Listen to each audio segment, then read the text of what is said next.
So today we are very happy to have Moritz Lenel at Princeton.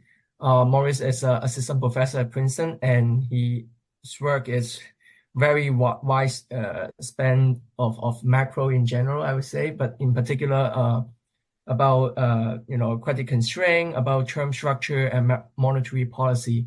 I think it's very lucky for us that Moritz is now shifting a little bit of his focus to more international macro finance topic. Moritz, the floor is yours. And again, 60 minutes of seminar style, and then we'll have some discussion at the end. Fantastic. Perfect. Thanks a lot for having me. It's great to be here. So this is on exchange rates, natural rates, and the price of risk, and it's joint work with Rohan Kecker, who's at Chicago. In this paper, we ask one of the foundational questions, I guess, in the international macro, what drives exchange rates? And that has been a long-lasting and puzzling question in international economics, because exchange rates in the data seem to be inconsistent with standard preferences and complete markets. This is Backus-Smith puzzle. They're very hard to predict, even contemporaneously. That's Smith-Rogoff. And they are, at least at short horizons, inconsistent with uncovered interest rate parity, UIP, meaning that we can predict kind of excess returns going forward using the interest rates as in Hansen-Hodrick and the Farmer regressions. There's a recent literature that has argued that shocks directly to the UIP condition, to uncovered interest rate parity, for example, arising from changes in the risk capacity of intermediaries, noise traders, or through convenience yields, can rationalize movements in exchange rates, actually the key drivers of exchange rates. And in this paper, we're building on these modeling advances in that literature, while we propose a distinct view on what drives exchange rates. And to do so, we're going to study the exchange rate in a general equilibrium two-country model, where we have shocks to currency intermediation. They're going to be the UIP shocks that I discussed on the previous slide, but they're also going to be shocks to the time discount factors in home and in foreign. They're going to act like demand shocks. And then there are going to be shocks to supply in each country, and there are going to be endowment shocks in the model. And so, with that model at hand, we're going to show first in theory that these shocks have different implications for the covariance between the exchange rate and the interest rate differential across countries, and the co-movement between the exchange rate and relative consumption. And we're going to go then to the data and look how do these co-movements between exchange rates and interest rate differentials and exchange rates and relative consumption look in the data. We're going to focus on developed countries and compare the US to G10 currencies over the last 30 years.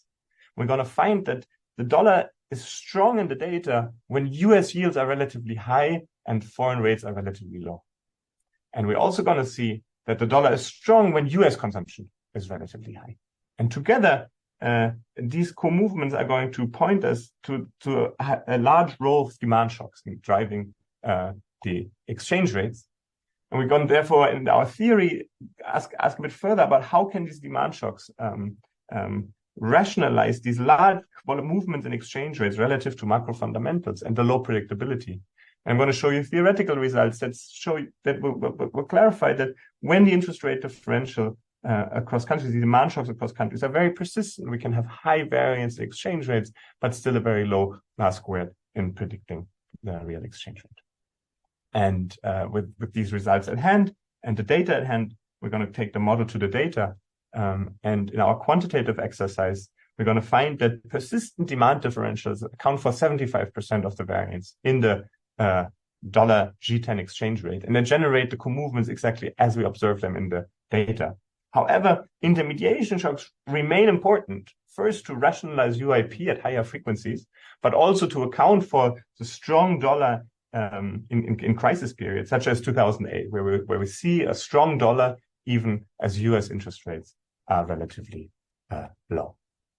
So I will jump directly into the model. And by the way, really feel free to just interrupt me at any time. I have a few slides and assume there's going to be a bunch of questions throughout, and I think this is better aligned now with the slides. So in terms of the model, it's going to be a two-country model. There's going to be home, and I'm going to call home the US throughout this talk, and there's going to be foreign. There's going to be a measure of one of households in the US, and then there's going to be a measure of zeta star households in foreign. Think of this as bigger. The G10 overall a bit bigger than the US as a country aggregated.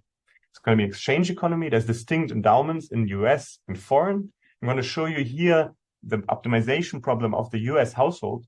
The US household is going to be modeled as having constant relative risk aversion preferences and a time-varying time discount factor with which he's evaluating the future path of these utilities. These are going to be the demand shocks that we're highlighting in this paper as a key driver of the exchange rate. Consumption in these preferences is going to be a bundle of consuming the home good and the foreign good, and there's going to be home bias. So if you think about what is the proportional share of what should the US consumer consume if it was consuming the proportional share of production in the world, well, the US has size 1 relative to this global size 1 plus zeta star, but then there's a bias parameter. The US consumer prefers to consume more US goods than foreign goods in the CES aggregator. Here in the last row, you see the budget constraint of the US household. The US household can trade dollar bonds expressed in units of the consumption bundle, and enters with a certain amount of bonds into the current period and gets payoff from that. And then also gets the endowments from the tree, ZT, which are valued at price PT. And then there's going to be profits from the arbitrageurs and profits from a goods production sector that I'm going to come back to in a second. That's kind of the wealth that the arbitrageur has available, that the US household has available in the period, and then can choose to buy home consumption good at price PH, foreign consumption good at price PF, or new bond holdings to carry over into the next period BT. The optimization problem of the foreign agent is going to be completely symmetric, but there's going to be a separate process on the foreign discount factor, beta star. There's going to be a separate process on the foreign endowment, Z star. And then there's going to be trading in bonds. And where the US household can only trade in the dollar bond, the foreign household can only trade in the foreign bond. And so if the the US household can only trade in the dollar bond, the foreign household can only trade in the foreign bond, but they want to trade with each other, we need someone in the middle. And here we're following Gabex Majorori and Itsukoki Muken. And can I ask a question? Yes, please. Yeah, so in your AER paper, you highlight the role of the bonds demand shock in the exchange rate movement. And I think in this paper, you are trying to highlight the role of this demand shock to the discount factor. So how do you have a consistent theory that can rationalize both stories? I think in our AR paper we wanted to think about this flight to safety shock, the special role of safe dollar bonds, and they enter as convenience yields for these dollar bonds, and therefore as UIP shocks in the end. They're actually going to look very similar to this currency intermediation shock, which I'm going to kind of talk about in a second. And so I think what we also found while working on the AR paper is that yes, these flight to safety shocks, they are important. They are important in certain periods, like for example 2008, when you see this dollar appreciation, and there's clearly a flight to safe dollar bonds involved. But we also could, in that model, not rationalize the volatility of exchange rate as we see it in the data. To some extent, this paper here is an attempt to say, well, if it's maybe not convenience yield shocks or not currency intermediation shock, which all enter in the same way, what could drive the exchange rate? And so you're completely right. These shocks are going to be very different than the convenience yield shocks that we're highlighting in our previous work. Okay, thank you. Yeah. Sorry, a quick follow-up. So before the question, I was thinking about convenience yield shock is kind of like both the demand shock and intermediation shock. But I guess my original thought was wrong, because in your original model there are convenient bond, there are non-convenient bond. Mm-hmm. Right? So in that sense, a convenience yield shock can be substituting from saving of going from the convenient bond to non-convenient bond. So it's not like demand shock that changed the consumption saving. Okay. Exactly. Thank you. It's just saving in another device. Yeah. Oh, exactly. I see. Exactly. Thank you. Exactly. No, and I try to highlight this in a second again and come back to this. That's an important point. So U.S. is trading U.S. bonds, foreign is trading foreign bonds. So now we have these intermediaries in the middle, and we model these intermediaries as kind of OLG agents, two period agents that in each period care about the wealth that they're going to have in the next period, and then they're actually paying back that wealth and to the U.S. household in our setting. And they have constant relative risk aversion over this wealth in the next period, and then they can do the carry trade. So they have some endowment that they're getting from the home agent, and then they can do a carry trade. They can go, for example, long foreign bonds and lend money to foreigners, and borrow money, go short U.S. bonds, and therefore enter this carry position. And that carry position, of course, is going to expose them to exchange rate risk, because the foreign position here has exchange rate risk, and so their wealth in the next period is going to be risky. And how they're evaluating that risk that they're taking on is going to be here dependent on the gamma t, this risk aversion parameter, and that's going to be another driving force, and that's going to be this currency intermediation UIP shock that operates in exactly the same way as the noise trader shocks in its Kokimuken, where the willingness of arbitrageurs to engage in the carry trade depends on how much other carry trade they already need to do for these noise traders, and here the willingness to intermediate depends on this risk aversion parameter on the preferences. But in terms of implications, it's going to be very much the same. Wealth then gets transferred back to the U.S. households, but this is all without loss of both qualitative and quantitative generality, whether these arbitrageurs are located in the US or in foreign or in both. And I had shown you before, there's these profits. This is the profits that the arbitrageurs are making. They have wealth that they bring into the period, and then they get new endowment from the households. Very quickly, we want to accommodate limited pass-through, some form of local currency pricing, so that the exchange rate is not perfectly feeding through into the terms of trade. And so we have this continuum of monopolistically competitive final goods firms that transform domestic endowment into varieties, and these varieties are then sold globally.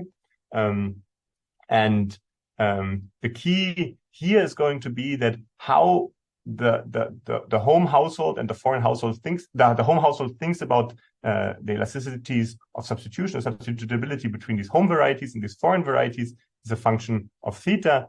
And we're following George Alessandria in making the elasticity on the foreign good a function of the exchange rate. And what it's going to mean is that as the exchange rate is appreciating, as the dollar gets stronger, normally now foreign goods would become a lot cheaper for the US consumer.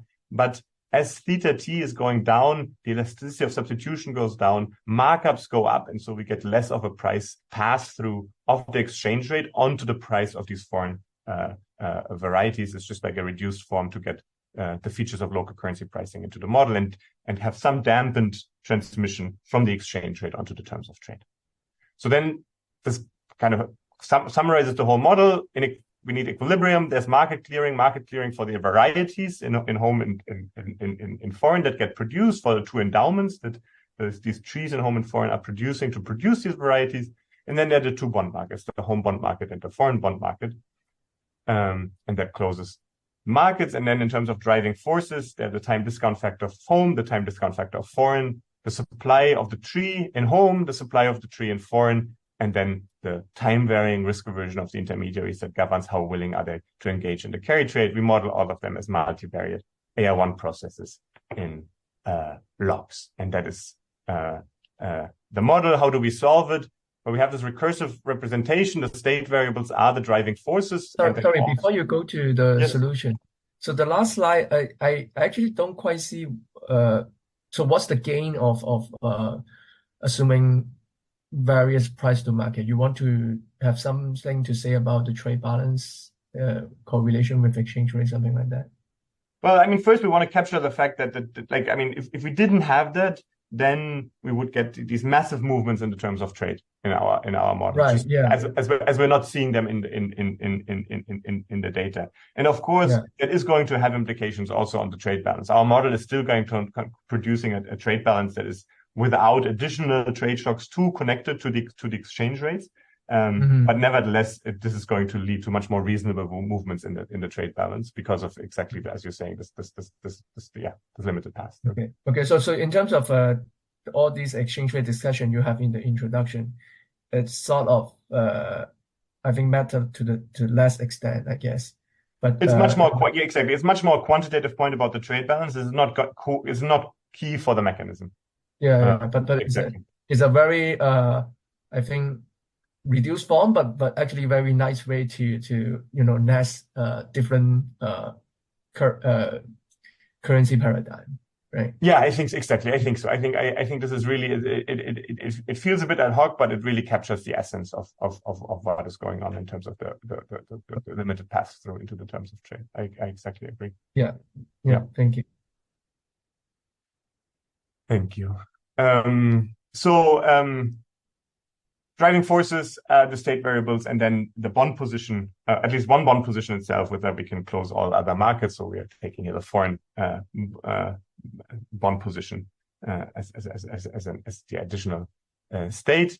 And then we're going to solve this model linearized to first order, but starting from a second order approximation of the arbitrageur's portfolio choice. So the arbitrageur thinks about these excess returns that wants to earn on the carry trade. Think the arbitrageur is long the foreign bond. So what this condition here says is the arbitrageur's portfolio choice links the excess return on the foreign bond from the perspective of the US arbitrageur. The US arbitrageur has to buy these foreign bonds, has to swap currency into foreign currency, buy these foreign bonds, and then tomorrow swap them back. So the return is going to be the foreign interest rate, R star, minus the appreciation of the dollar. If the dollar is appreciating a lot, then these foreign currency bonds are going to be particularly have little value tomorrow, and so it's going to harm the returns. And then this is going to be compared to the return on a home bond. And what excess return is the arbitrageur wanting? So think of the arbitrageur has a long position in the foreign bond, so it's kind of exposed to this currency risk. Then the risk premium is going to go up depending on how risk averse is the agent. This is this contemporaneous gamma T movement, the risk aversion. How much exposure does the arbitrageur have? This is the holding on the arbitrageur's balance sheet. And then how much risk is there overall? This is the variance in the exchange rate because that governs how risky the holdings of the arbitrageur's balance sheet.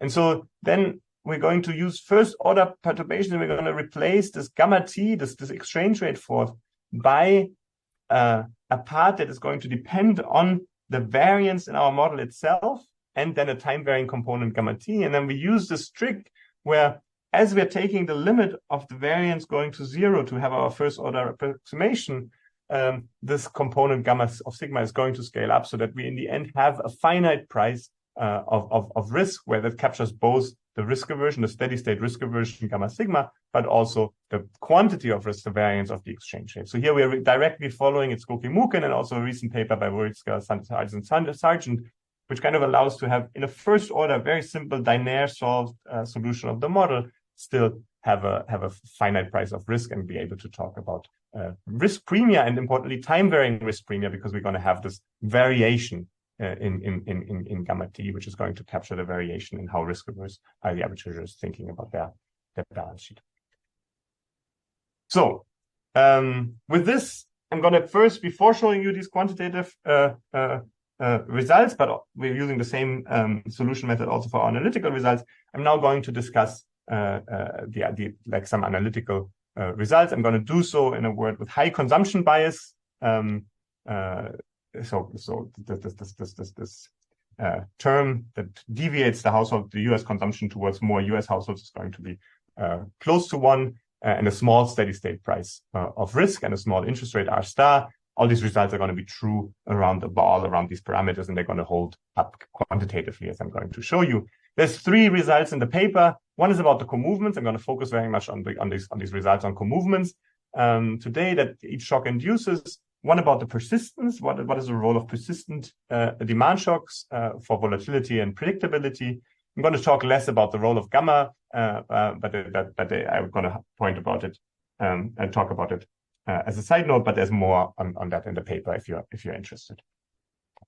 So let me state again, but also importantly clarify. So throughout, I'm going to this Q, whenever you saw this, is a real exchange rate, and it's going to be the price of the US bundle divided by the foreign bundle. So when Q goes up, the dollar gets stronger. Yeah? So a higher Q is going to throughout mean an appreciation of the dollar. I'm going to start with thinking about the co-movement of the real exchange rate with the interest rate differential. This is going to be the first row across countries, and then relative consumption of foreign households to home households. And so let me start with this first row with the co-movement with the interest rate differential and the exchange rate. And as you're seeing, it's going to be the case that supply and demand shocks are going to have the feature that the dollar is going to be strong when foreign rates are low and US rates are high.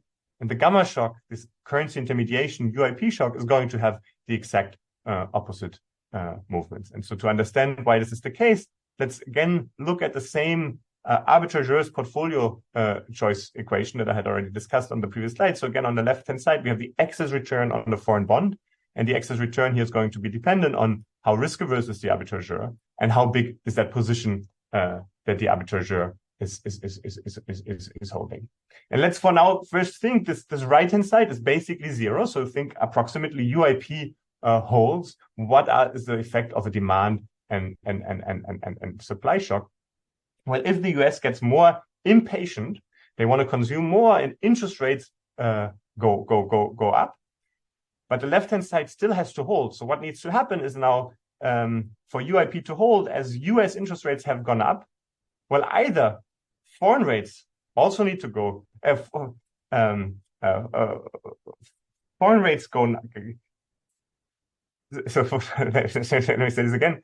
If US rates go up for this to hold now, we're going to have that the UIP needs to hold. So the dollar is going to appreciate today and is going to depreciate going forward, so that this left-hand side remains unchanged, kind of as a first order step, with the right-hand side being zero. So you get this negative co-movement.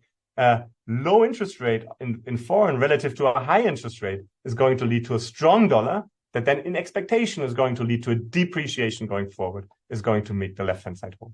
And the same is for supply shock. Say there's a negative supply shock in the US today, relatively little output. The US wants to smooth consumption, but it's going to grow out of it into the next periods. And so again, we have high US rates, and for UIP to hold, again, these high US rates need to be accompanied by an appreciation of the dollar today, so they can depreciate going forward and have UIP holding here on the left-hand side in response to this shock. The gamma shock, the UIP shock, the currency intermediation shock, is going to have the exact opposite co-movement. So why is this? Well, a gamma shock, let's say there's a positive gamma shock, the arbitrageurs are less willing to do this carry trade. They're now expecting, say, as without lots of generality, say they're long the foreign bond. Now they want to have even more returns on the foreign bond. So how can they, in response to higher risk aversion here on the right-hand side, get higher returns on the foreign bond? Well, either by foreign rates going up relative to US rates, that increases the return on the carry trade, or by an appreciation of the dollar and then a depreciation going forward, because that's going to make the investment into these foreign bonds even more attractive, because tomorrow the dollar is going to be worth less. And so what you're getting in response to these gamma shocks is either higher interest rates relative to the US rates, or an appreciation and then a depreciation going forward. And then in equilibrium, as we showed on the paper, both are always present at the same time. And so you're getting this joint co-movement of a positive interest rate differential between foreign and home and a strong dollar. So the dollar is strong as foreign rates, not US rates are high. And this is this positive co-movement. Yeah. So turning to the second row, we can now also think about the co-movements between the real exchange rate and the consumption differential. And here it's actually the supply shock that looks different. Let's maybe start with that supply shock. If there's more goods in the US, the dollar is weaker because there's more supply of these US goods. The US basket becomes cheaper, even though the US is consuming a lot, and foreigners are consuming little. So you get a low exchange rate as foreigners are consuming little. And so you get this positive co-movement here. But both gamma shocks and beta shocks have the feature that the dollar is going to be strong when foreign consumption is low. With the beta shocks, it's very natural. There's a demand shock in the US. The US wants to consume a lot, and so drives up the exchange rate of the dollar. So the US is consuming a lot, but foreigners are consuming little as the dollar is strong. In the gamma shock, very similarly, remember the gamma shock induces interest rate differential that a higher gamma means US rates are high, foreign rates are high, US rates are low. So US consumers see these low US rates, want to consume a lot. And again, that is going to drive up the exchange rate in a period where US consumers are consuming a lot, but foreign consumers are consuming little. And so you look at these co-movement pictures here, and you realize, well, we can look now at the data and see how do these co-movements look, and maybe learn something about which shocks are maybe the key drivers of the exchange rate. And so let me do that. Moritz, yes. A question. So I look at the paper, and I think I want you to comment on monetary shock a little bit. I mean, the model doesn't really have monetary shock, but yes. I think you are saying the monetary shock is not the demand shock that you're having in mind. No, you're exactly right. That's a great question. The monetary shock in an endowment economy, I think, looks much more like a supply shock. So what happens in a contractionary monetary shock in a fully specified, say, New Keynesian model, you have that real rates go up, and there's a contraction in the country where that shock is happening. So let's think about this. Like, let's say US real rates are going up, but at the same time, US output is going down. What does this look like here in the model? It looks exactly like a supply shock in the US, where there's a contractionary shock, but then going forward, since we're going to grow out of that shock, US rates are going to be high. And so you're exactly right that a monetary shock does not look at all like a demand shock here. A monetary shock looks much more like a supply shock. And we're going to find quantitatively later on a very limited role for supply shocks. And I think that speaks also to the very limited role that presumably monetary shocks have on the exchange rate. But that, I mean, that's not a fair statement. But I think, for example, in the traditional pre-Keynesian model, you would think the money shock is really a demand shock rather than a supply shock, right? Of course, if you specify more like a macro finance model, that would be another story. But yeah, so I'm just puzzling. I'm more talking about the co-movements that the shock is inducing. Yeah. I mean, what the shock in the New Keynesian model is doing, these higher real rates, they're not coming from US consumers wanting to consume more. But instead, these higher real rates mean it is becoming less attractive for the US consumer to consume more. So they're cutting back consumption, and that has a contractionary effect. So higher interest rates are in the New Keynesian model a sign of, yes, as you're saying, they're inducing a demand change, but they're inducing demand change in the opposite direction of what our beta shock is doing, right? So higher rates, lower demand, while here, through a beta shock, higher rates are a sign of higher demand. And so that's why they look exactly opposite. But you're right. I mean, I agree that monetary policy induces in the classic New Keynesian model a demand change, but the co-movements don't look like exactly. They're going exactly in the opposite. It's not the type of demand shock that you are defining here. Yeah. Yeah, they go exactly in terms of interest rate co-movement. They go exactly in the opposite that direction, because higher rates dampen demand. Here, higher rates are a sign of a symptom of higher demand. Mm-hmm. Exactly. And so in terms of co-movements with interest rates and real output and exchange rate, they look much more like a supply shock. Okay. Yeah. Thank you. Perfect. That's good. Can I ask a quick question? Yes. So in your model, like the only you have 5 shocks, but the only shocks that can drive the deviation from the UIP is the gamma shock. Yes. But this is consistent with what like Gebek's majority had. But then the question is, okay, so in some like recent models, but my general question is whether in data, in reality, the only thing that drives the UIP deviation is a gamma shock, or like this like something like this beta shock, which can cause like the interest rate to move persistently. Is that this type can this type shock also like cause the UIP to deviate in some? Yeah. Let me clarify. I said also yes too quickly. the gamma shock is a direct shock on the UIP condition. But a beta shock, of course, leads to a demand in like say the US becomes more impatient, starts to borrow from foreigners, or starts to at least lend less to foreigners in our setting. Then arbitrageurs now will intermediate a different position on their balance sheets, right? Yeah. And so there's going to affect from these demand shocks on to how much intermediation are they doing, and that is going to have effects here on UIP deviations. So it is not the case that beta shocks and also supply shocks have no effect on the UIP condition. There is changes here on the right-hand side. To some extent, everything I'm setting was kind of like a first order statement, or like a statement when the right-hand side is particularly small, when I say, let's assume roughly UIP holds. But you're exactly right. As there's a persistent demand shock, the arbitrageurs are going to build up a bond position that is going to be is going to lead them to change their risk pricing, and it's going to lead to kind of movements, endogenous movements that are driven by demand shocks. Since Chang sent me her slides, I think she's going to talk a bit about these endogenous co-movements in her discussion. But that's important. So beta and Z shocks are not free from moving to UIP deviations. But the mechanism that beta shocks alone kind of drive UIP shock would even be true if that was not the case. So if the right-hand side was zero, it was still the case that these beta shocks lead to these exchange rate movements that we are largely focusing on here in the paper. Does that clarify? Yeah, okay. I think what you said is, okay, the beta shock can cause the UIP deviation through the arbitrageous bonds position. Yeah. Yes.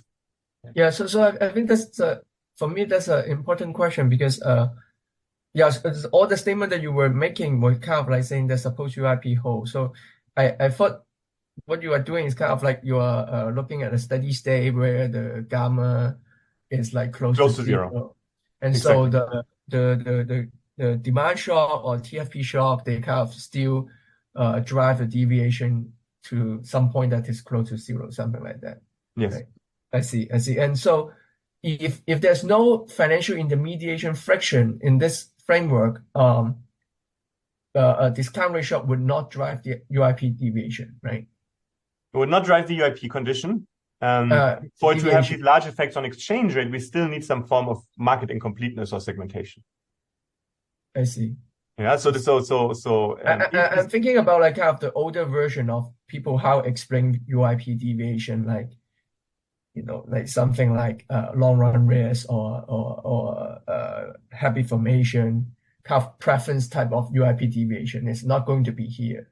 It's going to be, our model is surprisingly, even though we're going to have a kind of these long, very persistent demand shocks, which can also be like caused by persistent changes in growth expectations. The implications on the exchange are actually going to be exactly reversed from the long run risk model, where you also have interest rate movements based on persistent news about future growth. But the exchange rate movements go exactly the opposite direction. And the key distinction is there you have complete markets, and here you have incomplete markets. And so in that sense, we're really we're crucially building, and I also want to highlight this again, on its Skokie-Mukin and Gabex majority, this segmentation or incompleteness is really crucial for the results that we're finding. Let me come back to the gamma in a second when I'm to the role of the right-hand side, whether it's zero or not, in a second when I talk about volatility and predictability, because I think then it's going to be particularly clear to what extent it's important that this right-hand side is not zero. Okay.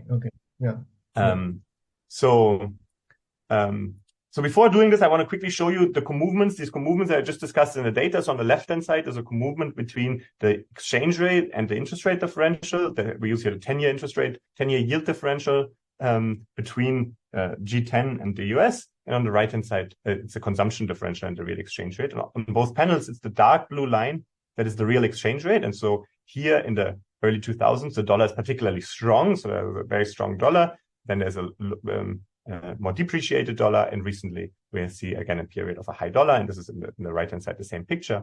And then the light blue line on the left-hand side is the co-movement, is the movement of the interest rate differential over that time period. And what we're seeing is, I think, is very clear negative co-movement between those two lines. So the dollar is strong in periods in which foreign rates are low and US rates are high. And on the other hand, the dollar is weak in periods in which foreign rates are high and US rates are low. And if you remember from the last slide, that is really like how either the demand or the supply shocks look, but the currency intermediation shocks, the UIP shock, would actually predict here like that we should see a stark positive co-movement between those two series.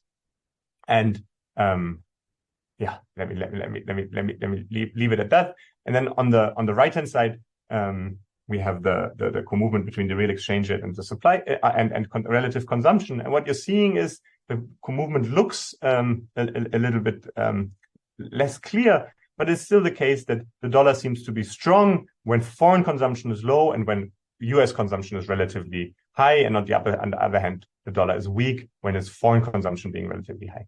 And then together, these two co-movements point us towards demand shocks likely being the main driver of exchange rate. If it was supply shocks, it would be very hard to explain the right-hand side here because we would expect the opposite co-movement. On the other hand, if UIP shocks were the key driver of exchange rate, we would expect here a positive co-movement on the right-hand side. Yeah.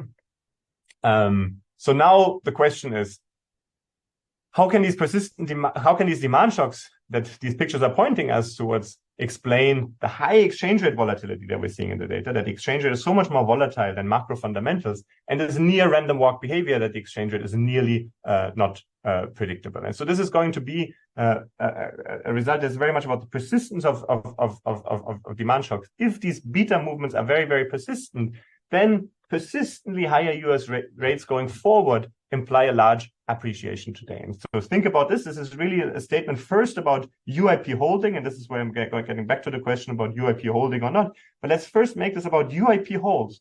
And now for a longer time forward, because of these persistent demand differentials, we're going to have, say, higher rates in the US and lower rates in foreign. For UIP to hold, in face of these like higher rates in the US, the dollar needs to, in every period in which that interest rate differential persists, the dollar needs to depreciate. And that depreciation over many periods to come, that leads to a very high appreciation in the current period. And that is going to lead to a lot of exchange rate volatility. And so it's really here about the exchange rate being an asset price. And this is just like the UIP condition iterated forward that we talked about before. The real exchange rate reflects the whole future path of future interest rates. And so if there's a very persistent differential, we're going to see a lot of exchange rate movement. At the same time, we're going to have very little predictability because the fact that these small but very persistent interest rate differentials have such a big effect on the exchange rate will also mean that we can say very little about where the exchange rate is going to be tomorrow, because tomorrow, again, the exchange rate is going to move a lot in response to very small demand shocks. Now, gamma, the right-hand side, if there is frictions, there is intermediation friction, we're going to have changes in this second component here. We're going to see changes in excess returns. And importantly, they're going to dampen the effects of these interest rate differentials on the exchange rate. And so there's a tension in the model. To what extent can we kind of jointly have UIP not holding at higher frequency, which is all coming from the right-hand side, but still getting a lot of volatility from these interest rate differentials on the exchange rate? Let me also say that, of course, this whole discussion of persistence, this is not our idea. This goes really back to Engel and West. We extend this discussion here to these beta shocks. But the idea that you need kind of persistent movements going forward to drive the exchange rate by a lot is not at all new. And it's also in Skokie Mukin, where it isn't that the UIP shocks that have this very high persistence that we are highlighting here. So with this, I'm now taking these results and ask, okay, we can get if the data looks like demand shocks, persistent demand shocks might be a key driver of the exchange rates. We need persistence to get a lot of volatility and also to get very low predictability going forward. But does this hang together in a quantitative model? And so for that, I'm going back to the model. We're going to discipline the dynamics of Z and Z star, the endowments in home and in foreign, using output per capita in the US and in the G10, which is going to be the application here of our model. We're going to discipline gamma, the currency intermediation shock, using the excess bond premium up to scale. So it's going to give us the the properties in terms of persistence of that process, but we're going to discipline the volatility to get the volatility of the innovations in the real exchange rate right. We're going to assume that foreigners are less patient than US agents, and that's going to imply that the arbitrageurs are short the dollar and lend long in foreign currency, in line with work of Yunshin and co-authors, that international financial intermediaries look like they're short the dollar and long foreign currency. And then we're going to discipline the movements in these time discount factor beta and beta star to match the dynamics of 10-year yields as we observe them across home and in foreign. And we're going to price these 10-year bonds by assuming that each household in each country prices not only the short bond, but also the long bonds. But because everything is to first order here, we're going to have no term premium. So the expectation hypothesis holds as we're doing this. We're going to discipline the trade elasticity to match the volatility of log Q. And our calibration approach is going to mean, because we're getting these like persistent 10-year yield differentials right in our calibration, we're going to have a very persistent process on these demand drivers, these beta shocks in the model, while the excess bond premium in the data and many other measures of risk premia in the data, say the global factor by Miranda, Gribner, and Ray, the VIX, the treasury basis, they all have very little persistence. So this kind of doesn't really affect our results, but it's going to, which of these measures we're using, but it is going to be key for the results I'm going to show you in a second, that it's the demand shocks that are very persistent, while these currency intermediation shocks, these UIP shocks, operate on much higher frequency. They go up in crisis, but then also die out relatively quickly. And so this becomes, the effect of this becomes particularly... some questions on that page. So like, so you said that you discipline those betas to match the 10-year yields. Yeah. So, but the question is, what is the driver for this long-term interest rate? I think the literature has a different explanation, right? So especially in the literature that explains the change of the natural rate of interest, yeah. right? If somebody come and say, okay, probably this beta shock is not the main driver of the 10-year yields, whether this will affect your calibration and your results. And that's one question. One question two is when you calibrate this persistence parameter for the beta is really high, but the persistence parameter for gamma really not low, but not that high. So I think that's also a difference from Hockey and Mookin, right? Absolutely. So then the question is, and as you said, based on the conclusion in the Angle and West, if you want a shock to play an important role here, then persistence is very important. Then the question is, okay, if somebody argues against you and say, okay, can we make the gamma, the persistence of gamma higher, whether that will affect your results and conclusions? Perfect. Okay, let me answer, but these are two really important questions. The first thing is, I wasn't clear enough so far. Let me be very clear. We're not interpreting these beta shocks in our model as literal patient shock. So this is not about the US household getting more or less patient. It is a wedge that is entering here the intertemporal decision of the household. But there are many shocks that look like beta movements, at least for the variables we're looking at. So for example, as I already mentioned, growth shocks look similar. So higher growth expectations look like an impatience shock in the sense that interest rates go up and there's more demand for consumption today because we want to bring forward that higher these higher payoffs that this growth is promising us into the current period. Uncertainty shocks through precautionary savings can look like impatience shocks.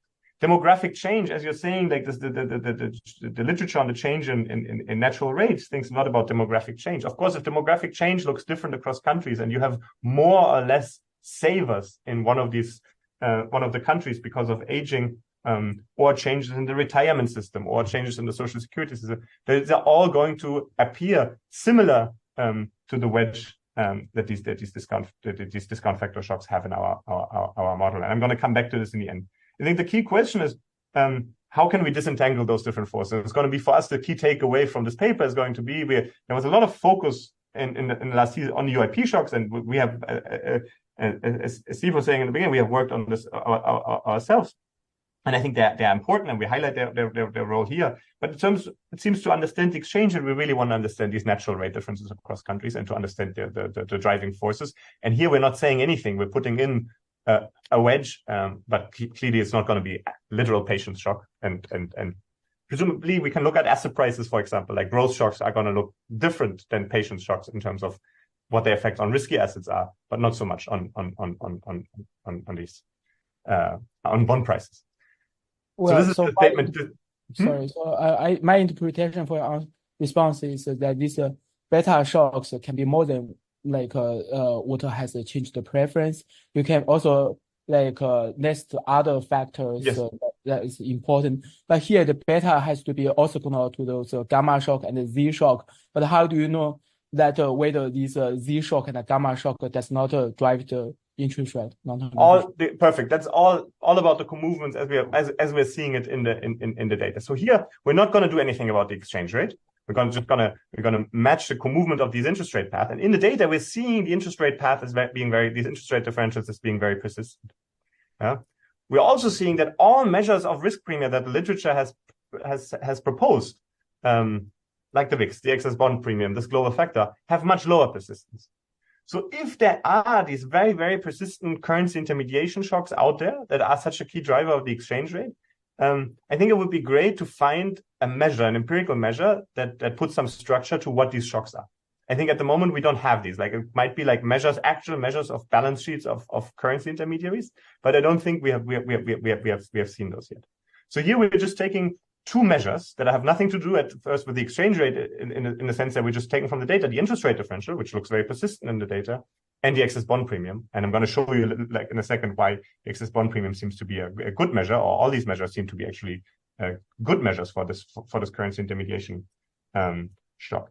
The second thing is going to be, if it was all currency intermediation shocks, as we're also going to see, we would find the exact wrong co-movement between the exchange rate and the interest rate differential. And so that's going to kind of tell us not only are we here two observables that we're matching in terms of their persistence, but also matching these observables is giving the right co-movement between the exchange rate and the interest rate differential. And yes, more persistent gamma shocks would give a bigger role to gamma in explaining movements in the exchange rate, to these currency intermediation shocks, but it would lead to the wrong co-movement. Yeah. So here, this is this variance decomposition across horizons. So H we're asking here the variance decomposition of the change in the exchange rate over various horizons. So the 1 quarter ahead change in the exchange rate, how much is driven by beta shocks versus gamma shocks or the supply shocks? In the middle are the supply shocks. Across all horizons, supply shocks are going to have a very small role. But at high frequency, there's going to be kind of an equal role for these demand shocks, whichever, like I would call them fundamental, but there might be growth shocks, there might be impatience shocks, there might be demographic shocks. About half of the exchange rate is driven by that. But there's a large role at higher frequency for currency intermediation shocks, UIP shocks, in driving the exchange rate. But because of the persistent differences, at longer horizons, the exchange rate in changes are largely driven by these demand shocks. Sorry, I'm going to fast. And so unconditionally, the unconditional volatility in exchange in our model, it's then the case that about like 3/4, a bit more, are driven by demand shocks, and only about 21% by these gamma shocks. And this is now the co-movements that I have been highlighting. Why these are untargeted co-movements, but they give kind of credit to this exercise of matching these persistent interest rate differentials and these less persistent UIP shocks. The first thing is here so I'm showing here 3 co-movements. One is the exchange rate on the interest rate differential that I highlighted in the left panel on the figures I showed you in the data, and the real exchange rate on consumption differentials. And then finally, I had not shown you this in the data. This is the pharma regression. This is the interest rate differential on exchange rate changes going forward. How much can we predict the exchange rate using the interest rate differential? The factor that's coefficient on that should be 1 if UIP were holding. If it doesn't hold, it's going to be less than 1, or in the data it is less than 1. Here you see this kind of wide but kind of 0 or negative interval in the data, and very low predictability of the exchange rate going forward. So the first statement here is the model gets these co-movements right. Yeah, so the real exchange rate is negatively co-moving with the interest rate differential between foreign and home in the order of magnitude as we're seeing it in the data, and with a similar R squared as we see it in the data. Second, the co-movement between relative consumption and the exchange rate, which was distinguishing supply shocks from either demand shocks or these currency intermediation shock, looks like is in the data. With a bit too high of an R squared, we have too much kind of limited frictions. Again, there's no kind of trade shocks or no trade frictions that would lead to less of a pass-through of the exchange rate movement on the exchange rate.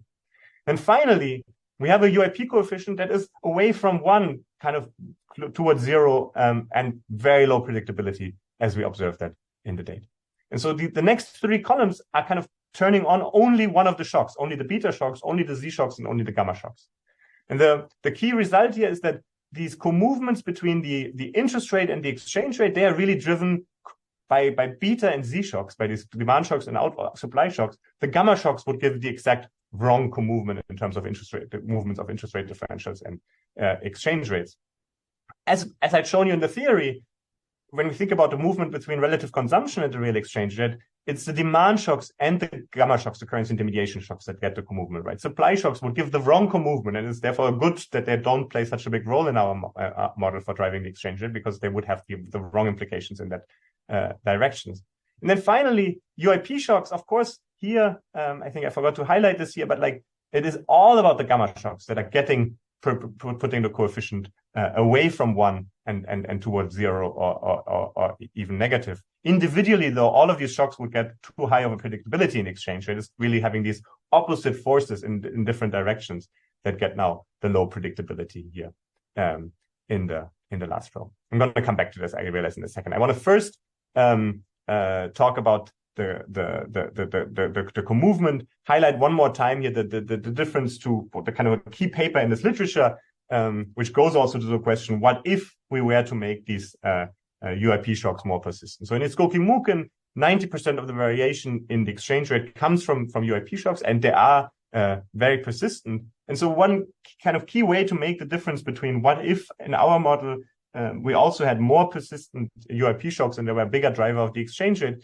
is to look at the implied co-movements in our model versus in Skokie-Muken and in the data. And so what I'm plotting here is across many simulations, always short samples as we have it in the data, kind of about 30 years, we're regressing the exchange rate on the interest rate differential.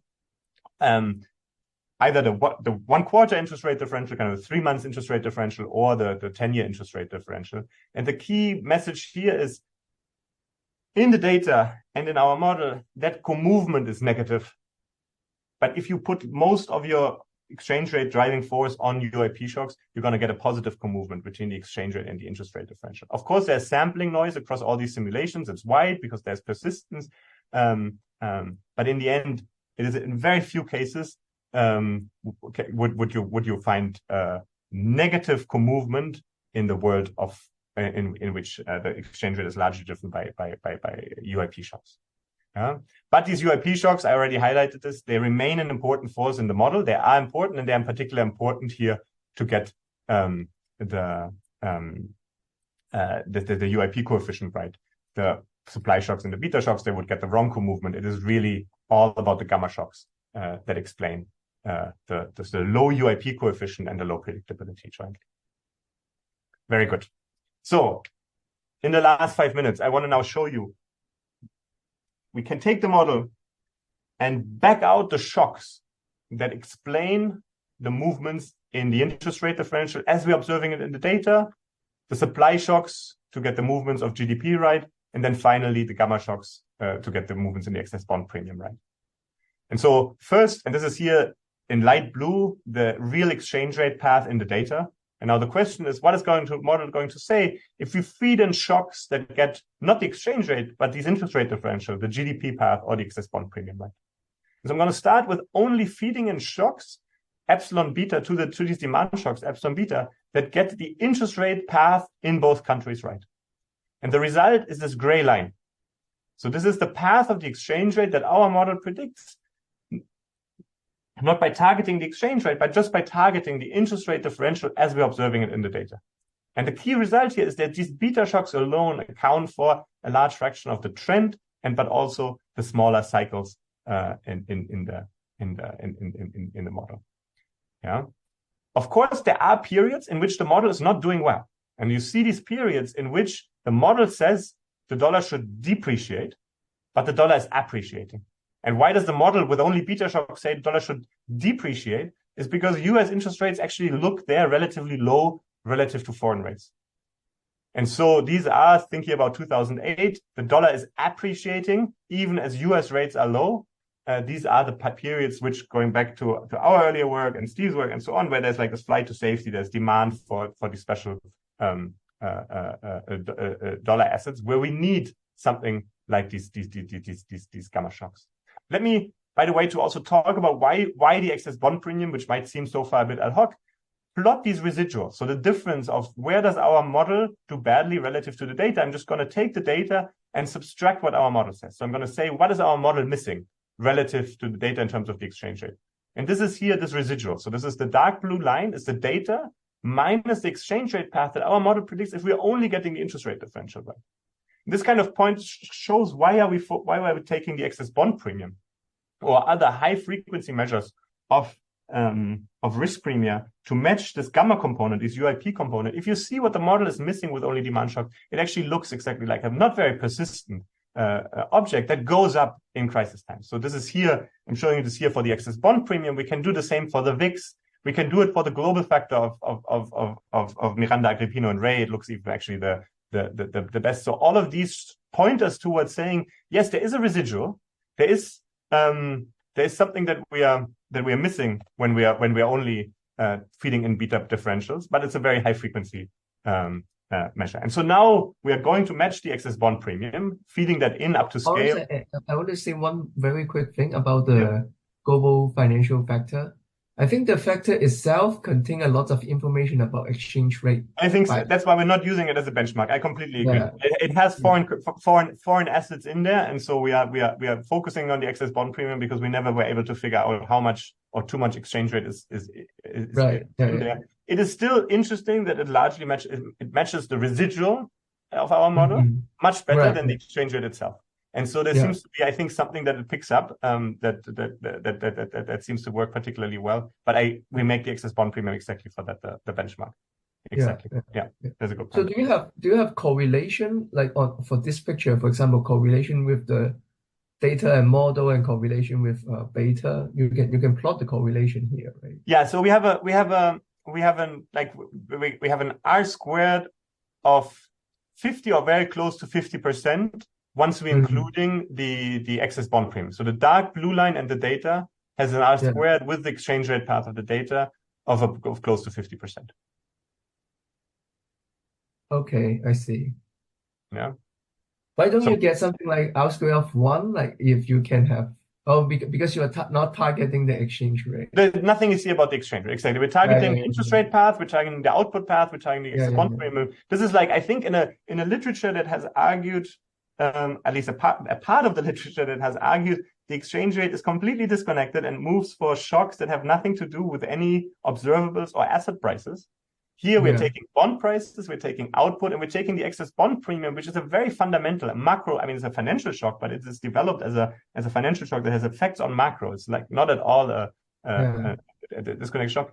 With these series, we're getting a path of the exchange rate, right? That largely looks like what we're observing in the data over the last 30 years. Okay. And how about the correlation of the data and only beta shock? That's about the R squared is about 35%. Okay, I see. So just like the paper I have with Charles recently, we do this empirical exercise and we showed that our R squared may be like 40%, and then just with monetary variable is something like 20%, and just with risk variable is something like 20% as well. So we kind of having a somehow magically close numbers in that. Yeah, I mean, I think we are. I mean, I hope we're providing. I mean, I think this is very complementary. I think you're doing much more careful work in connecting the data to the exchange rate. And I think making the point even stronger that the exchange rate in the end seems connected to many other like what we would, I think, call fundamental movements. Yeah. I think that's a very complementary that's point in the same direction. Yeah, cool. Yeah. Thank you. Okay, so I'm already out of time. As I already mentioned in the talk, I think the key question is what is generating these variations in relative demand. I don't want you to take away that we are thinking that these are literal patience shocks. There could be changes in credit conditions, demographics, uncertainty, differences in growth rates that drive the beta shocks. This seems really where I think the literature should think about much more if you take our results seriously. There's heterogeneity across currencies and across countries. That seems interesting to explore. Emerging markets in particular look very different, look maybe much more as if there's a role for gamma and UIP shocks. For these, of course, this is a very connected shocks. I mean, these sudden stop literature is a literature where these shocks directly, exchange rate shocks directly translate to the real economy. So let me conclude. We ask what drives exchange rates. I started with that exchange rates are inconsistent with standard preference and complete markets. They're hard to predict. They're inconsistent with UIP. In our framework, they're inconsistent. They're consistent with Buckle-Smith co-movement because these demand shocks actually imply that this currency is strong when consumption is high. In our frameworks, the exchange rate is very hard to predict because these demand shocks are very persistent, and that leads to a very high volatility but low predictability going forward. They're inconsistent with UIP because there remains a big role for these currency intermediation shocks at high frequency to lead to movements where the exchange rate becomes predictable, where excess returns are moving around, such that interest rate differences predict returns going forward. Sorry, just one quick point. But UIP shock in your model doesn't lead to crisis, right? So you just need to have UIP shock in those periods, but you are not trying to match the upward drop. Yeah. Doesn't lead to an output drop, maybe because an endowment economy, I guess, is what you're saying. Yes, exactly. We're not speaking to exactly like mechanisms that are in your work, for example, with Charles and Mike. Exactly.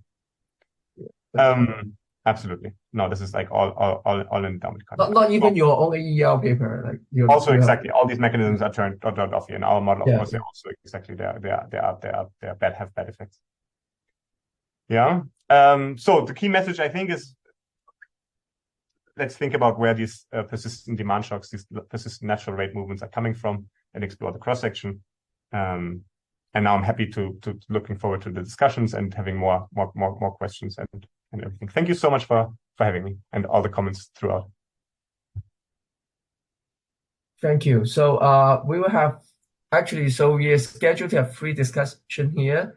I think Chang and Lee, you are going to share your slides. So I'm the third discussant, so I don't have slides, so I'm kind of like just keep asking questions during the presentation. Thank you, Steve. Yeah.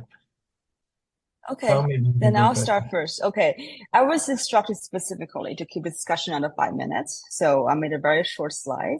So I just elaborate one point. Okay.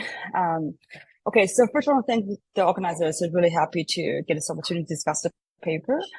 Okay, let me start. So the paper asks a very classical old question in international finance, which is what drives exchange rates?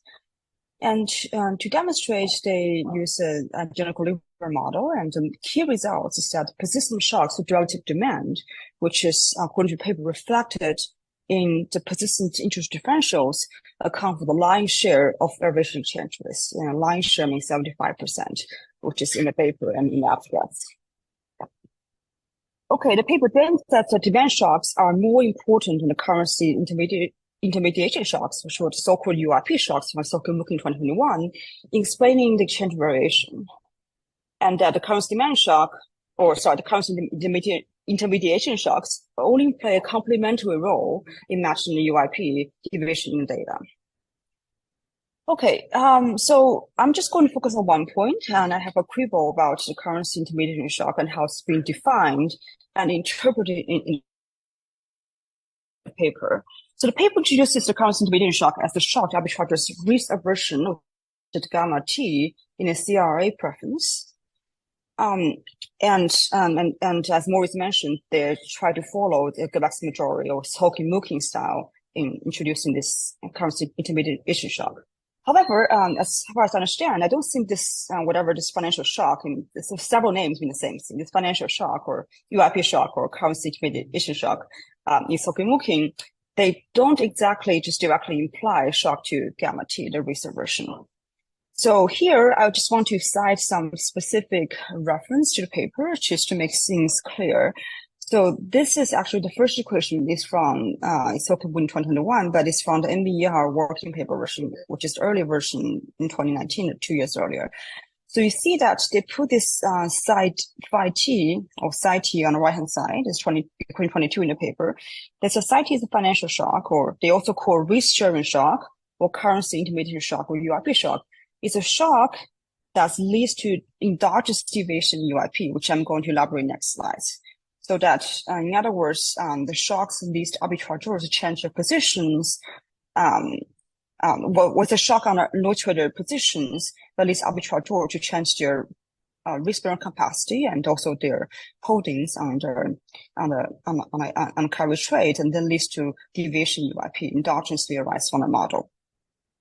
Okay, later in the JP version published in 2021, they were forced to take a stance on exactly what the shock is, because referee asked them to, and so they impose specific structure on the financial shock psi t.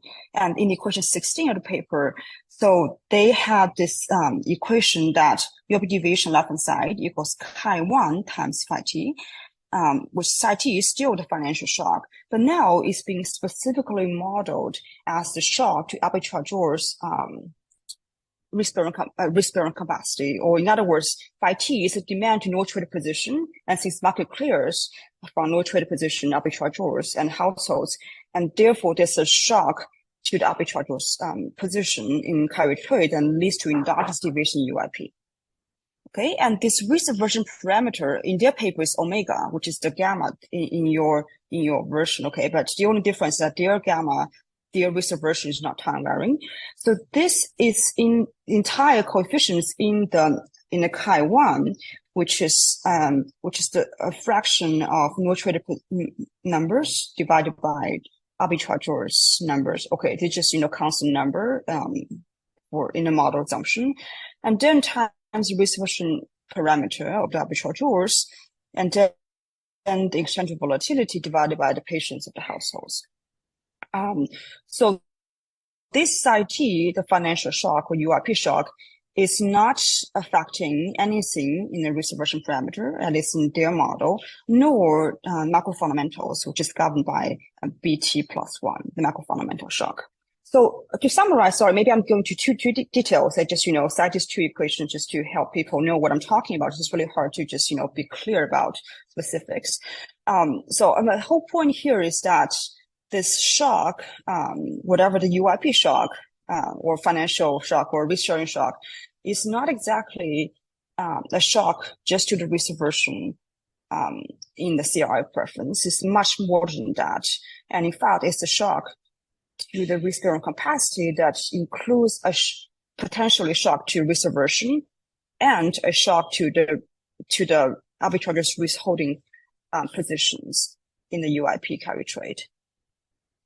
All right. So in fact, if you want to go to the really micro foundations of the currency intermediate shock in macrofinance, you can have a look on a working paper version of the Sokimukin 2021, where they actually list like many different micro foundations or regions of where this financial shock psi t is coming from, which includes exogenous preferences for international assets.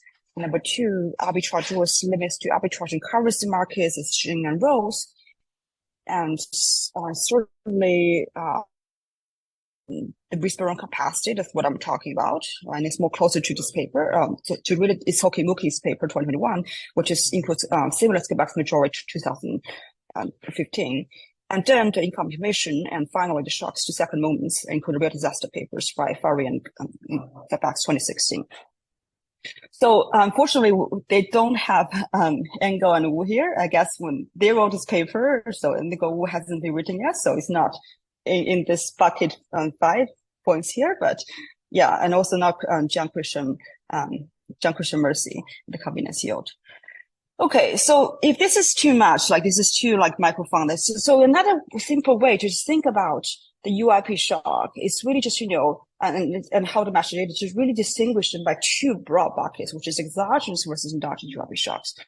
So what you really want to say, and this is also its focus, looking in recent paper in 2013 and 2014, and also in my job paper with Paula Bertrand in 2014, where I drew this diagram. So I used a coordination experiment to match to speak about model specifications, and then I find that it is endogenous UIP shock in the inelastic financial market that can be consistent with the movements in the exchange rates and UIP deviations in the data.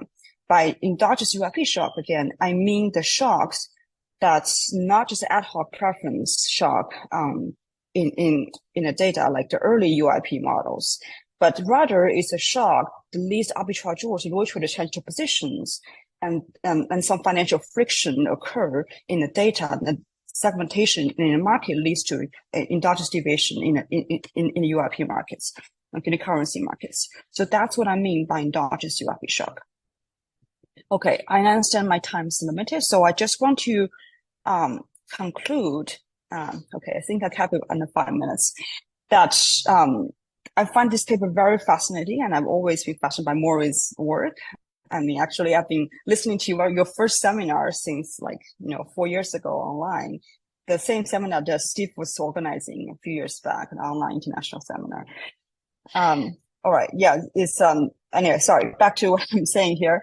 So, in fact, the demand shock in the Rohan Korkor's paper, Rohan Korkor and Moritz Lenel's paper, and the financial shock is looking are not so much different. So I would say that they would actually agree most of the story. So in other words, the two papers actually agree on that it's the shocks relative demand of international assets, or the UIP shock, that drive exchange rates, not a scarcity of goods, but a scarcity of international assets relative demand that leads to deviations in UIP and exchange rates. And more specifically, it's the endogenous UIP shocks that drives exchange rate, not exogenous shocks that as ad hoc preference shock on a preference. Well, moving forward, I think, and this is some question I would be really interesting as an empirical international finance person. So moving forward, more empirical work would be required to really disentangle this financial shock IT from shocks to risk aversion and the shocks to arbitrage holding. So, but as you know, this is really hard to do in data. I mean, I have been really thinking about this question for a while, and most of the time in empirical data, even have granular data, we treat the shocks of IT as a shock to arbitrageurs holdings, because that's something we can directly observe, right? You see the demand shock, the arbitrageurs can increase their holdings, or no traders do something about the currency holdings. But it's really hard to directly observe, or it's impossible to observe what's risk aversion, how they exactly changes in the data. So whether this can be really done in the future and what data it can be needed to distinguish these two things, still an open question. And I hope the future research can look into this question. All right. Thank you very much. And thanks for inviting me for this discussion. I really enjoyed the presentation by Moritz. Thank you. Moritz, do you want to have a short reply? Yeah, let me thanks a lot, Shang, for this discussion. I completely agree with what you're saying, that the society can have various drivers in various models. So we choose make it the risk aversion of the arbitrageurs, and it's Kokimuken, it's the noise traders that are driving this. In other models, it's UIP shocks or endogenous drivers that then lead to UIP deviations. I think the key thing to be clear about is whatever drives the psyche in this UIP condition is going to lead to the wrong co-movement between the interest rate differential and the exchange rate if it is the main driver of exchange rates. And so in that sense, the shock that we are proposing, these demand shocks, these persistent demand shocks, they are not shocks to psyche. Endogenously, they lead to some movements in psyche, but they are dampening. They're actually going in the wrong direction. But the key is that our shocks are largely UIP holds, and there's nothing happening on the right-hand side, and psyche is not moving. And to some extent, I see this large literature that has focused on movements in Psi-T, our own work included in the past, shows how much emphasis there has been on, let's try to disentangle what moves Psi-T. And I think the key message of our paper is, no, Psi-T, yes, it's interesting. It matters. It matters in crisis times, and probably policy can do something about it and so on. But if we want to understand what drives exchange rate, it is not going to be about Psi-T. It is going to be only about movements in the left-hand side, movements under which UIP holds. And so I want to push back and that our shock looks is a UIP shock. No, our demand shocks, yes, there's some, but they're dampening. It's really not about Psi-T, and the co-movements in the data they're showing it's not about Psi-T. But I agree, it is still interesting to understand better what drives Psi-T. It is probably not the main driver in exchange rates in normal times, but otherwise it is true. In crisis times, it might be interesting to understand whether it's actual noise traders or more something that looks like risk aversion, or it is UIP deviations in the flight to safety. But these persistent demand shocks, they are not moving Psi-T, they're moving the left-hand side. That's the comment.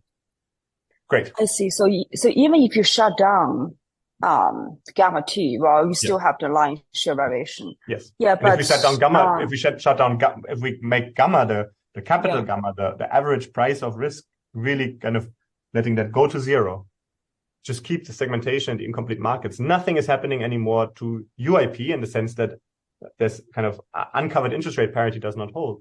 But nevertheless, these beta movements alone get large movement in the exchange rate and get the co-movements right. But the mechanism is still the same, right? So if you shut down gamma T and you let the beta T, right, you call the demand shocks in your model move. Sorry, UIP doesn't hold, right? You were saying it holds. It holds. UIP, okay. Even when UIP holds, it leads to movements in your equation, beta. in your first equation that you showed us. It leads to movements in the nominal rates, and therefore in the exchange rate or the real rates on the left hand side. But it's all operating on the left hand side of that equation. Nothing is happening to Psi-T. And actually, the movements, these endogenous movements that we are having in the UIP conditions, because the arbitrageurs need to take on now different portfolio positions as they are reacting to these demand shocks, they're leading to a dampening effect on the exchange rate. The excess returns, they're acting kind of as a negative Psi-T in that sense. And so, so I want to say I both agree that Psi-T kind of very different causes, and this literature has grown massively, and it is interesting to understand what is exactly happening in the data in these crisis times, because presumably these crisis times are very important. And there is hopefully balance sheet data that can help us. Like, for example, let me just make one extra point, like noise trader shocks mean the dollar is strong and these risk premia are high when the arbitrageurs have to intermediate a lot. They're getting less willing to intermediate. These exchanges go up because their balance sheets are going up because all these noise traders want to do some intermediation. If it's actually more about risk aversion, they would shrink their balance sheets. And so whether it's risk aversion or noise traders, it doesn't really matter for our interest rate and exchange rate movements, but in terms of whether it's looking like retrenchment or blown up intermediary balance sheets, there is going to be differences. And I think it's interesting to disentangle that because, that's where policy probably can operate in crisis times. But unconditionally, the data suggests to us it is not Psi-T movements that move the exchange rate. Yeah. Okay, I understand now. So thank you for clarification. Oh, thank you. So I think perhaps like the best way to put it, in my opinion, just, when you say like the shock from this Hockey movement, it causes some confusion, right? Okay, well, maybe we should be more clear that we are using, like, for us, it's really only about Psi-T, and what moves Psi-T for us doesn't really matter. It's a bit different than how their Psi-T is moving. Yeah, because I knew Oleg also discussed the paper. Well, I didn't see his discussion, but I had a quick talk with him.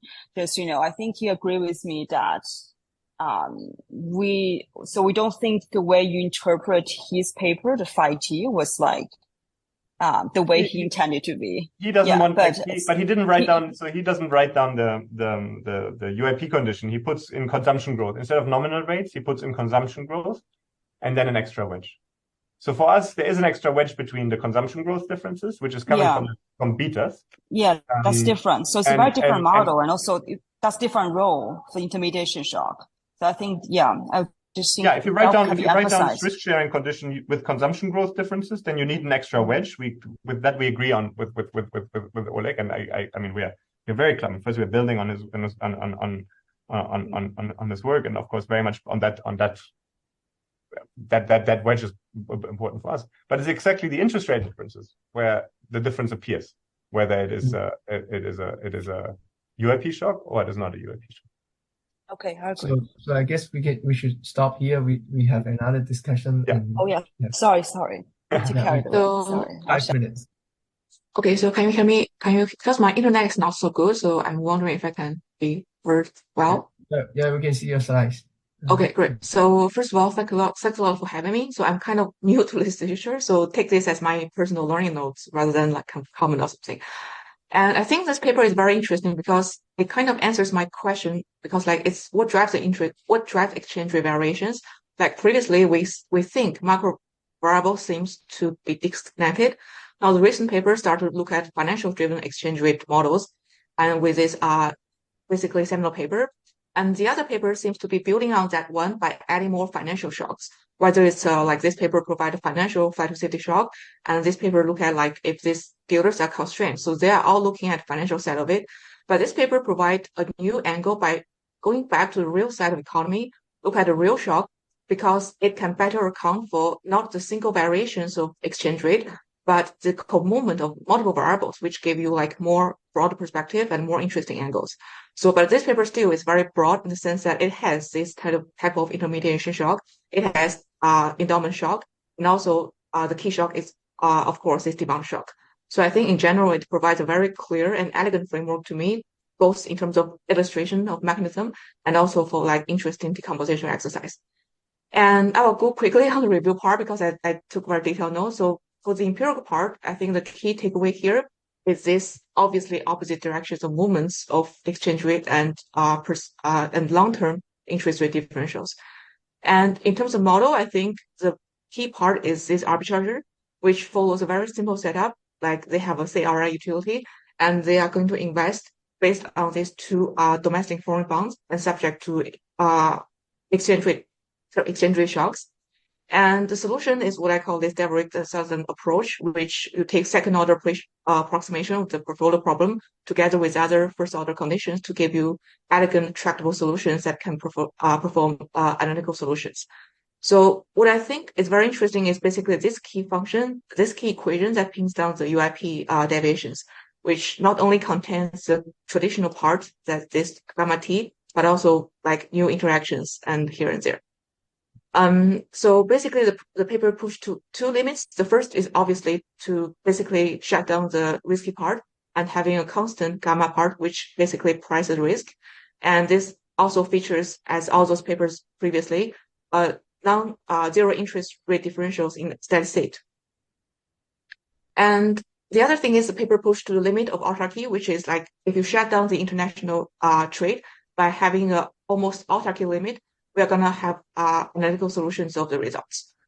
So then the thing, the most interesting finding is summarized in this paper, which contrasts the shock implications for co-movements for different shocks in this paper. And also, if we want to talk about risk, you can talk about risk by talking about the size of these gammas on how it's going to affect all this type of exchange rate features. So that's my summary. And so my comment are like, just make sure I understand this paper. My main issue is about the specification of the arbitrager, because in this paper, the model is simple in the sense that you don't have like dynamic problems balance sheet stuff, but rather the arbitragers have an exogenous endowment PT mu times ZT, which is completely exogenous and independent of the household decisions. So I'm kind of intrigued by this parameter mu because I think it kind of captures the share of total wealth that can be used to invest in unsegmented financial market. But this parameter was kind of not so much stressed throughout the paper. And in the calibration part, you said only like this ratio, basically, that's the only one that matters for the whole quantitative exercise and not the parameter per se. But I don't think, I'm not quite sure I understand, like, why do you need this, like what exactly does this place in this mechanism of the paper? And the other thing is the ZT here basically features a supply shock, but this thing directly shows up in the arbitrager's budget. So I'm also kind of wondering, like what is the definition, like whether this shock is really a supply shock. If it shows up in the overcharger's budget constraint, isn't it more like a credit supply shock in the same time? So I think because of this specification, I fail to see why that is like a traditional supply shock in our understanding of just like the endowments. And also like this risk aversion shock is important, but because they don't have like balance sheet or wealth of the arbitrager, basically this thing is completely exogenous and there's no like balance sheet effect or constraint whatsoever. So this financially unconstrained feature is also a bit worrying to me. And just out of curiosity, I was wondering like what are the merit of like adopting CRA arbitragers as opposed to all the other CRA papers like in the previous literatures. And the other thing is this persistent long-run demand shock, because in this recent paper by Nakamura, so they claim that their shock, which is a flight to safety shock, could be partially understood as an aggregate demand shock. But because this type of flight to safety shock is cross-transitory, so I don't know whether like in your results, your shock can be benchmark or can also speak to their type of flight to safety shock in this paper. And also in terms of long-run things that changes the real risk, I was wondering if the model is to speak to nominal aspect monetary policy, does long-run inflation expectation might play a role as opposed to like long-run growth stuff. And the empirical part, basically, I was wondering whether you have looked at different frequencies or different terms of co-movements, whether it's daily co-movements or like quarterly or like at a slower, longer frequency. Because these papers, they have found that basically at a daily frequency, it is the financial shock that matters the most, if you could say that. But if you decompose or do some like frequency decomposition, maybe you can find higher co-movements among these time series. And the other thing is like with this the natural of this so-called relative natural rates, I think there are many interesting and straightforward detective empirical work. For one thing, because you already have like nice sign predictions regarding the implication of the shock, it seems that the natural next step is to go to some kind of a structural war to use this as a sign restriction assumption to go back to the data to see if it has the same implication. And also because you have shown that in your paper there are different explanatory powers over the different horizons. This can also be used directly as a max share identification assumption to back out these implications. So I think this might be useful to really pin down exactly the nature of this of these interest rate shocks. And one last comment is about like because in the paper the persistency matters because interest exchange rate is forward-looking. But I was wondering if you look at like realized volatilities and implied volatilities of exchange rate, the latter is obviously more forward-looking. Are you gonna see like differences in these responses to those so-called persistent shocks? So that's my like comments on this paper basically. So it's very interesting and insightful. I really enjoyed reading the paper and I learned a lot. So thank you for your sharing.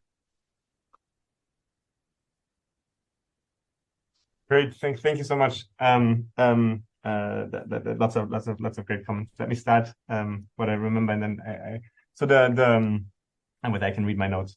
So the new T this parameter exactly. Maybe you show your slides again and we go. I respond a bit on something. So the new parameter, you're exactly right. It doesn't matter in the calibration. The reason is that we are parameterizing the steady state price of risk for a constant relative risk aversion agent. It's all about how much risk taking there is relative to wealth.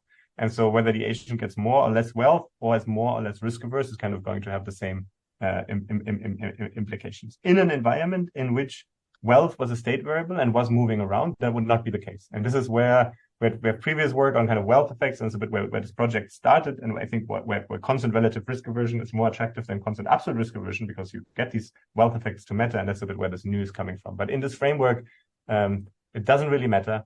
And we have been considering whether we just do quadratic preferences and don't do an endowment of new. But with endogenous wealth, you would think the new matters separately. And then the Z, you're right, enters there into the risk pricing. The movements are too small to quantitatively matter, but it is true that it enters the risk pricing on the right hand side. And so I think the broad answer is I think quadratic preferences would be completely sufficient and would get rid of the new and would not have these wealth effects flying around and not the Z flying around. I think would be cleaner, and I can see how we might move to that. And then I think here it's really like, I mean, I think in data, like we might see here we have assumed no co-movement between these demand shocks and at the same time UIP shocks. In the data, they might be correlated. I think the data points towards these UIP shocks dying out more quickly. That's at least my view of how, when I look at the data. And so while one could link them, I think we would not want to kind of make them exactly as tightly connected as they are in Maslow and Nakamura Steinson. And then with the ZIB and the long run inflation, I want to emphasize one thing. We are using in the data nominal rates and the real exchange rate. And I think the reason that we believe we can look at these nominal rate differences and learn something about natural rate differences across countries is because inflation expectations are relatively stable in these last 30 years. And then they allow us to use these differences. Ideally, of course, we would have a model also of nominal rates, and then one could speak to much more and could maybe disentangle something about long run inflation expectations and so on in these nominal bonds.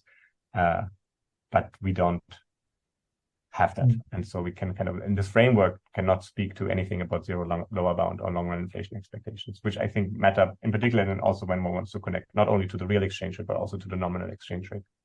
And so all that is missing here. And then I think so like there on this short medium run, I showed this picture, this variance decomposition across different horizons in the model, and I think that's that like in the model we have different frequencies, different sources matter more, and at higher frequencies it is indeed these currency intermediation shock, which look more like these FX dealers flows shock, which are driving a lot of the exchange. And of course, we have quarterly frequency, we don't have daily frequency, but they look like some kind of shocks that are originating in the financial system are driving part of the exchange rate. And then over lower frequency, that is not the case. And so what we have done is we have I think you had this table in your but you skipped through it. These bivariate regressions, which are getting closer also to Charles and Steve's work, where we are jointly looking at exchange rate, the exchange rate movements with the interest rate and the excess bond premium. And there, first, not only in levels, but also in changes. Now things become very significant and the R squared goes up, but also, I guess, the relative roles are changing. And we could formalize this even more, that even there in changes we're finding in the data kind of a bigger role for the excess bond premium and higher frequencies. And that's, of course, part of why we're getting these pharma regressions right in the model, because they're mattering more on higher frequency. So, and then I think the VAR comment is very interesting. We have been thinking about this. We have implemented some of this. I think what we're finding is even on model implied data is that it's just very hard to deal with these high persistent driving forces. And so when we're doing decompositions into risk premia and future interest rates, even based on model data, with a 30-year sample, the high persistent is not estimated correctly in the VAR, and so we kind of find too big of a role for current premia in short samples, relatively long samples. So we're trying to figure out how one could do this better, how one deals with this more thoughtfully. But so far we have found it very hard to kind of deal with persistence in these VAR settings. And I did not quite understand and realize implied volatility, but I think just because everything here is first order, there's, I guess, no difference between I think like what realized and implied volatility would be in the framework. But there might be something to think about here, but I'm not completely sure whether I'm understanding. Okay, so I thought like you mean if this shock could be like long run growth, this is causing what the interest rates been changing persistently. Yeah. It should have different impact on realized and implied volatility of exchange rate, because one of them contains more future news of future long run differentials in interest rate, if you could say that. So I don't know if this could be used to potentially test whether this shock is indeed like a growth rate or something. But again, it's just one way to see if this persistency matters and showing up in the realized and the future volatility. So yeah, just a quick thought. Yeah. So I mean I think exactly to the extent that there's news and recent paper by Rosenwaldschef and Reinschel-Ruhr and co-authors, that points to kind of to be maybe a predictable future growth component in exchange rates. I agree. I mean, I think this is the interesting question, kind of to what extent can we disentangle where these beta movements are coming from, and as you're saying, it's kind of detective work, but I think it's exciting because it seems so, at least through how we look at the data and our model, seems to be the key driving force of exchange rates. Yeah, I think it's very exciting to see that. So thanks for sharing. It's very interesting paper. Thanks a lot for the discussion and the comments. So I think we are a bit over time, and I would really thank you, Moritz, for your time, for staying over with us. I guess we should just end here. I will keep my discussion. Can I just add one comment really quick, just 1 minute? So Yeah. first of all, I really like the paper, and so like Lee suggested the SVR thing. We actually had a paper which has your like self-asset demand shock, like what you have in your AER paper, and the persistent interest rate shock, which is like the current paper. As then we like try, and our general view is the same as you from the empirical side. Is well, the persistent interest rate shock drive most of the variation in the exchange rate, but the self-asset demand shock could be important in some specific periods. So we generally agreed from the empirical side. Another thing is I find it interesting is you show your conditional moments and unconditional moments, and then like this is also something is Hoki and Mu can show in their JPE paper, and then try to show that the conditional moments can actually match the unconditional moments you calculate from the data. So in our paper, we also like try to figure out what is the relationship between the conditional moments and the unconditional moments in general. Then like what we have shown is for different moments, like like the regression, you regress something, the beta coefficient, you regress and one variable on another variable, and or you calculate the relative volatility, or you calculate the covariance between two variables. In general, the unconditional moments are the linear combinations of the conditional moments, but the weights are different for different type of moments you are considering. Then the case is so if you like if you have matched the conditional moments with the unconditional moments, does that like prove that your model is successful or not? Then it's not necessarily, because why? Because the unconditional moments depends on two things. One is whether the value of conditional moments, and another thing is the weight in front of it. So I would say if it would be interesting to see the contribution of each conditional moments to the unconditional moments by also calculating that weight. But more generally, is what is consistent with Chang's last comment is I think what is more interesting is not just to match the unconditional moments with the conditional moments, is that if we can calculate the conditional moments as well from data, and then we should match the conditional moments in the model with the conditional moments in data. So that is what we also recommend in our paper. So that's my general comments to this. I think I agree with that. With the difference between the conditional and unconditional moments that you're highlighting, and that ideally we wants to match both, and the link between the two. I completely agree. I think the key is if the exchange rate is largely driven by one force, say it was all UIP shocks, right? Then of course there should be such a tight link between the unconditional and the conditional shocks. And so then one can look at the unconditional co-movements and learn something about the relative role. But otherwise, I agree with you that that can be, I completely agree. Yes. Thank you very much. All right.